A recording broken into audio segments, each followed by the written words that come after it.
Bonjour, vous êtes Véronique Buchmann, donc responsable des achats au laboratoire des Pyrénées. La question que l'on peut se poser, bien entendu, c'est pourquoi se mettre aux achats responsables?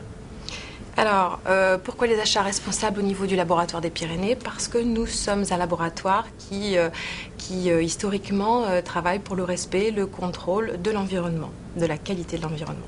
Donc, il est évident que vis-à-vis de nos partenaires industriels, nous devons d'être exemplaires, d'une part.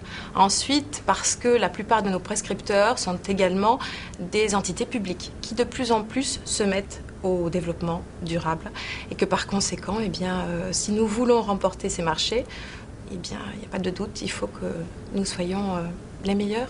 Bien entendu. Au niveau des bénéfices de telle démarche, est-ce que vous pourriez développer un petit peu cette approche? Alors, au niveau des bénéfices, écoutez, on essaie d'élargir de plus en plus notre champ d'action. Mais aujourd'hui, on a fait de l'éco-conduite. L'éco-conduite, ça représente 15 à 20% d'économie de carburant. La même chose, évidemment, en émissions de CO2. Et également, un gain sur un plan purement sécurité. Voilà.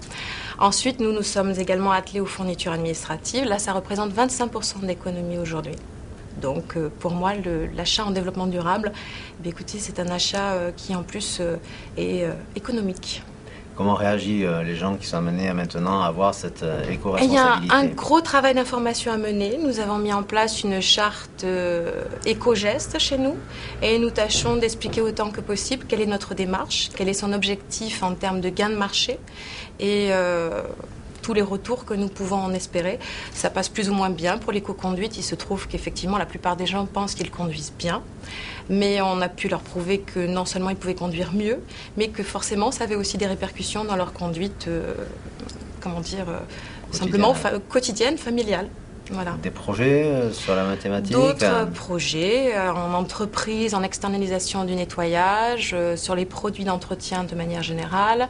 On essaie de petit à petit gagner tous les domaines. Également sur la mutualisation des photocopieurs et donc économie de papier, utilisation du recto verso.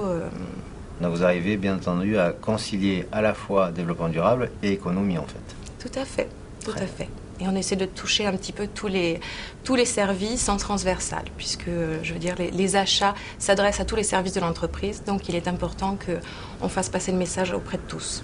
C'est parfait. Je vous remercie beaucoup. Je vous en prie.